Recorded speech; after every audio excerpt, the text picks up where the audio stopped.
Morning everyone, কেমন আছো সবাই? আশা করি ভালো আছো আর আমিও ভালো আছি। তো আজ একটা নতুন রেসিপি নিয়ে তোমাদের সামনে চলে এসেছি। তো রেসিপিটা করতে করতেই নামটা পরে বলবো, কারণ আমি বেশিরভাগটাই ভুলে যাই। তো যাই হোক, আমি এখানে সয়াবিনটাকে আগে থেকে ভিজিয়ে রেখেছিলাম। এবার সয়াবিনগুলোকে চিপে নিয়ে একটা মিক্সিতে নিয়ে নিয়েছি এবং এটাকে এবারে পেস্ট করে নেব। সয়াবিনগুলো এরকম ঝরঝরা করে পেস্ট করা হয়ে গেছে। তো ভালো করে জলটা চিপে নিয়েই কিন্তু করতে হবে। আর সাথে নিয়েছি আমি 4-5টা আলু। এই আলুটাকে আমি সিদ্ধ করে নিয়েছি। এবার এই দুটোকে একসঙ্গে মেখে ফেলবো। আমি দিয়ে দেবো অল্প পরিমাণ হলুদ গুঁড়ো, খুব সামান্য পরিমাণ লঙ্কার গুঁড়ো। যেহেতু আমি কাঁচা লঙ্কা কুচি দেবো, তাই অল্প পরিমাণ লঙ্কার গুঁড়ো দিলাম। তোমরা যে যেরকম ঝাল খাও সে সেরকম দেবে। এবার দিলাম কাঁচা লঙ্কার কুচি, আর দিলাম অল্প পরিমাণ পেঁয়াজ কুচি, আর দিয়ে দিলাম অল্প পরিমাণ নুন। দিয়ে সবগুলোকে ভালো করে মেখে নেব।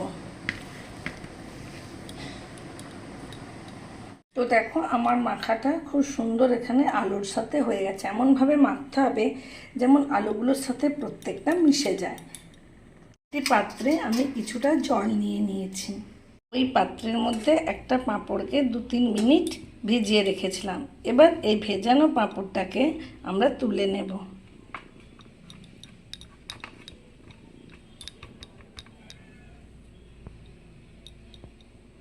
এবার ওর মধ্যে সয়াবিন আর আলু মাখার পুরটা দিয়ে 4-5টা মুড়ে দেব।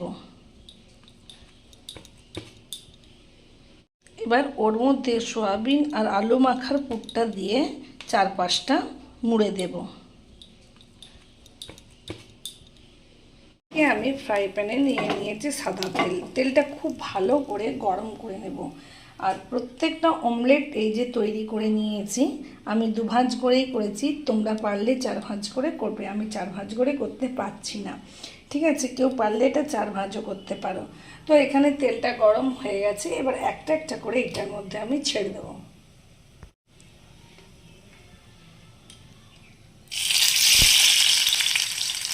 অমলেটটি কিন্তু চেপে চেপে মুড়তে হবে, যেমন না ভাঁজটা খুলে যায়। আর ভাজার সময়ও লক্ষ্য রাখতে হবে যেমন না ভাঁজটা খুলে যায়। খুলে গেলে কিন্তু ভিতরে সমস্ত পুরগুলো বেরিয়ে যাবে। তো আমার এখানে অমলেটগুলো প্রত্যেকটাই ভাজা হয়ে গেছে।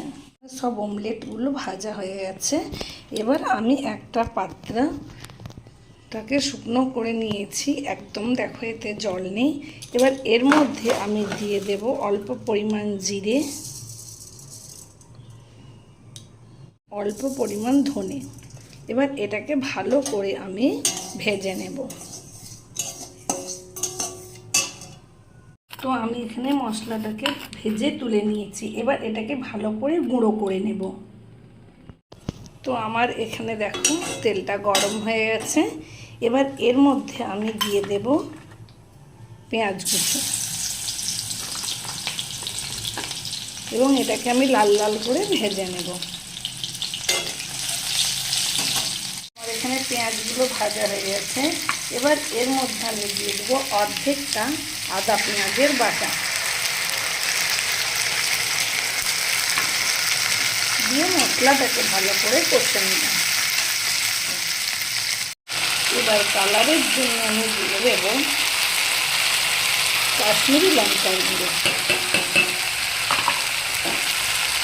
দিয়ে আবার ভালো করে কষে নেব। এবার এর মধ্যে দিয়ে দেব হলুদ গুঁড়ো, দিয়ে দেব লঙ্কার গুঁড়ো, দিয়ে দেব অল্প পরিমাণ জিরে গুঁড়ো, দিয়ে ভালো করে সব মশলাগুলোকে আবার কষে নেব।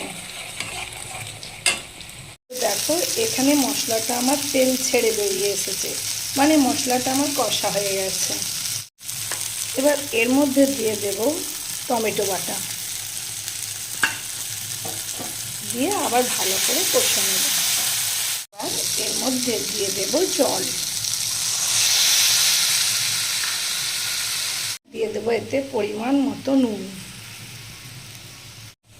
আর দিয়ে দেব পরিমাণ মতো চিনি, দিয়ে মশলাটা ফোটার জন্য আমরা অপেক্ষা করব।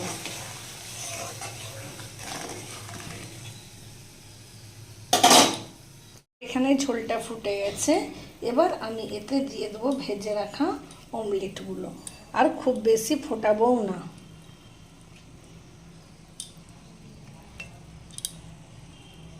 একটু ফুটে যাবার পরে এটা তুলে নেব।